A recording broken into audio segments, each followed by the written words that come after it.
that will be an indication um, of him taking this horse and giving him a good ride. The other horse that's quite interesting and a lot of people are falling on is the 7 horse Celtic Motif in Ireland bred, who's been running exclusively in Ireland, um, and certainly comes over here to Hallandale to race at Gulfstream Park with good credentials. Um, been racing in some pretty high stake type races in Ireland before coming over here to Palmetto Meadows, and has been working out there regularly since December 24th and put in a very nice workout his last time, February 2nd, in preparation for this run. So I think there's going to be um, some information that's going to come your way and help us decide in this race who we like. I picked the 7-9. So in the first leg of that race, I'm going with the 7-9. I apologize for the uh, mic being unmuted when we first started. Certainly, I'm not going to consider myself a complete novice here, but Sean has been helping me get this thing going. Hopefully, everything's cleared up now, and we're moving well. The only thing you may have missed in the intro is the little bit of the weather report we had, and that wasn't much here in New Jersey in the sense that very cold, very snowy here, all that good stuff. So in race 7, the second leg of the pick 5, it is a 5 furlong sprint on synthetic, the Tapeta, for 17,500, an allowance race for fillies and mares 4 years old and upward.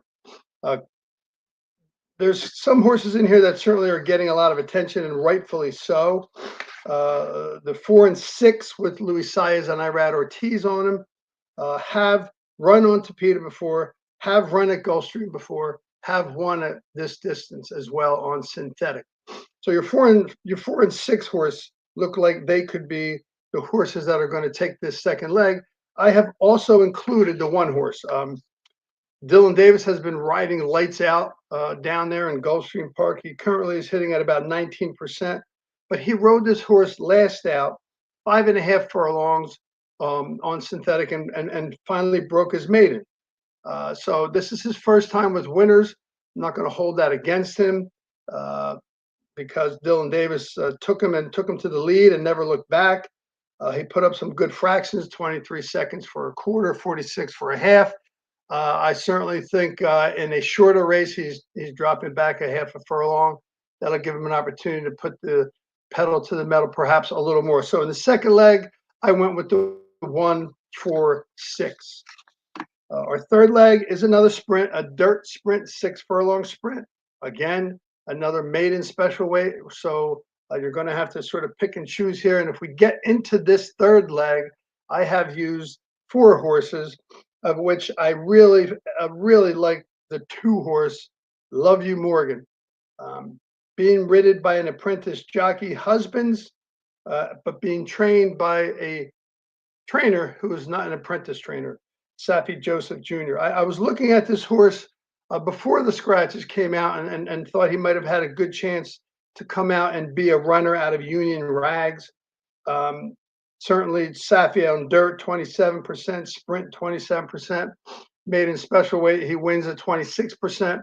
And in addition to that, when the 1 May Mischief scratch, that puts Love You Morgan on the rail, and currently the rail at 6 furlongs at Gulfstream Park on the dirt is winning at 31%. That, I think, gives him a little bit of a push over the edge in my book. But again, being a maiden special weight race, I looked at some other horses as well. I also looked at the 7, Shred the Gnar, very strong horse, purchased for $610,000. So again, clearly made a big impression on the owners to make a payout of that amount. Certainly sired by Into Mischief, Luis Saez and Brian Lynch, a great trainer of first timers, hit at 31%. Anytime you see Saez on a horse, you're going to give him another chance. I also like the 9 and the 10 horse. I'll go to the 10 first. It's the number 1 prime power, and it made in special weight number 1 prime power with a lot of first timers. Doesn't hold as much weight as it does in an established race. The 10 horse ridden by Dylan Davis again. who did not ride this horse previously, but the horse is trained by Mark Cassie. Put in a nice bullet workout the last time out. Just missed breaking his maiden last out at 6 furlongs. It's got a good post, I think, with the one horse that scratched. It puts him in a little bit closer. And I also like the 9 horse, Sugarfina, ridden by Irad Ortiz, and Bill Mott is the trainer. A first time starter, good post. Interesting about this, Mott's go-to rider typically is Alvarado. And he put Alvarado on the 11 horse, Kapora, another first time starter out of a very good sire, Uncle Mo.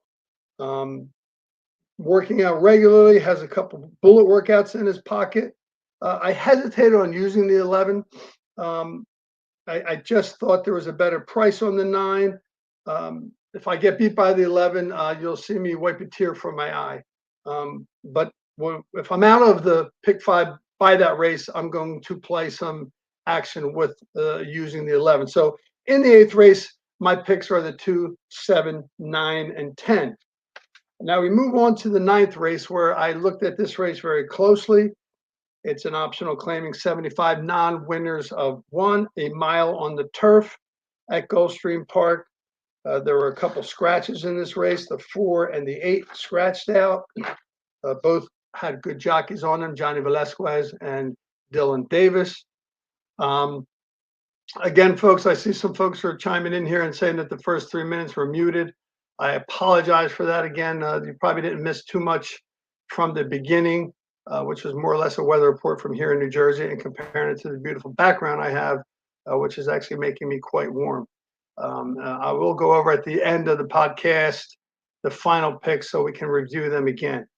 So race 9, again, is the 4th leg. I contemplated singling in this race with the 5, Sol d'Oro, being ridden by Irad Ortiz, a Christophe Clement runner.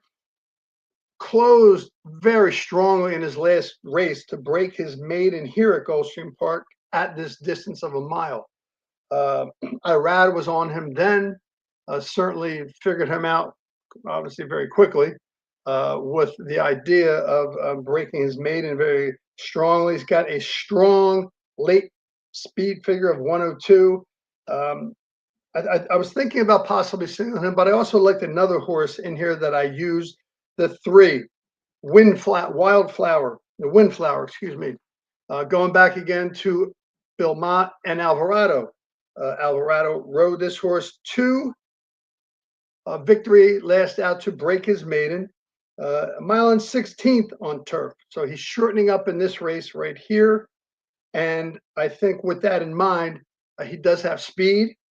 And I think Junior Alvarado may put the pedal to the metal on this horse and get him a little further out front. A couple other horses have speed in here. The 2 has some speed. The 6 is another horse who has shown some speed, but I just think the 5, first time out, breaking his maiden so impressively, and Irad sticking with him, and Christophe Clement, when he gets them good, they generally stay good. So I went with the 3, 5 in the 5th leg, the 4th leg of the pick 5. The last leg, again, is another maiden race. It's a maiden claiming race, maiden claiming 50,000 on the Tapeta, 5.5 furlongs. And again, difficult horses to pick a winner out, but certainly, again, if you choose wisely and you can get a price, you may be handsomely rewarded when the time comes at the end to say you won.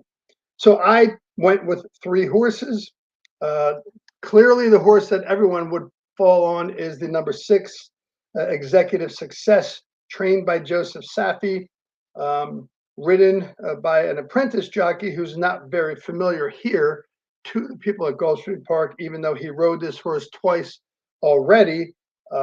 He's only ridden very infrequently here, but he rode the horse twice impressively last time out. He's 8-5 on the morning line. Again, Joseph Safi is training him. The first time he tried Tapeta, he put up a 68 buyer speed figure. If he goes up from that buyer speed figure this time, I would expect him to win this race fairly easily. But again, in a maiden race, some of the other horses may be experiencing a big improvement. And one of the other horses that I'm looking at as a possibility of doing that again is the number 9 horse, Happy Snappy, trained by David Braddy, a good, perhaps underrated trainer in Gulfstream Park. David Braddy currently winning at 23%. Horse has been working out very well. What's most interesting and why I also used this horse is both his synthetic and distance Tomlinson are off the charts. Synthetic 412, distance 428, first time out, showing he can run with his workouts. He had a 47-second workout on January 5th, has been working out regularly. Certainly at 15-1, I would be more than happy to be getting to the fifth leg of this pick 5 and have that horse on my ticket. The other horse I used was the 10 horse. Want All That Smoke, trained by another good trainer in Gulfstream Park, Kent Sweezy, currently hitting at 24%. Ruiz stays on this horse. This horse closed fantastically from the 9th position in the 12 horse field last time out at 5.5 furlongs to barely lose by 3/4 of a length. And that's pretty impressive in a short race. He gets a little help because the 5 and the 7 scratched. So he is essentially in the 8 slot, which gives him, I think, a little bit of an edge. Some of the people that look at these races and look at what's going on might be concerned because he was purchased for 50. I'm sorry, was purchased for 17,000 as being entered in a $50,000 race. Sometimes they look at that as a negative. I don't really think that's such a big deal, particularly in the sense that he has run so well last out. So that is my picks in the 10th race, the 6th, 9, and the 10. I'm going to go over the picks again for those folks who we were unfortunately muted in the beginning. In race 6, we went with the 7-9. In race 7, we went with the 1-4-6. In race 8, we went with the 2-7-9-10. In race 9, we went with the 3 and the 5. Thought about singling the 5, but I put the 3 in there anyway. And in the 10th race, we picked the 6-9-10. So at a 50-cent price, this ticket would go off for $72. So if you use this ticket or put your own picks in and out of there, I wish you good luck. And who do you like in the Super Bowl? Again, as many of us who might not have a dog in the fight, I'm not an Eagles fan. I'm not a Kansas City fan. I'm actually a Carolina Panther fan, which is another interesting topic for another day. But so obviously I have a while to wait before I can talk about a Super Bowl. But like many people, I'll be rooting for some numbers. I'm sure we all have these box pools now that are certainly all over the place. And if you have some numbers in those pools, good luck to you with that. We will have a review of how we did yesterday in the picks that we had yesterday at Gulfstream Park. But as we said, we were live in the first 3 legs of the pick 5 yesterday. We got knocked out in the 4th and 5th leg by some bombs. And if you had that 50-cent pick 5, it paid about $19K. God bless you. But we'll see how it goes today. So again, for Sean Miller, myself, Fred York, and Let Him Run, thank you for listening. I will post this pick 5 on X, and good luck, and we'll see you again soon. Thank you.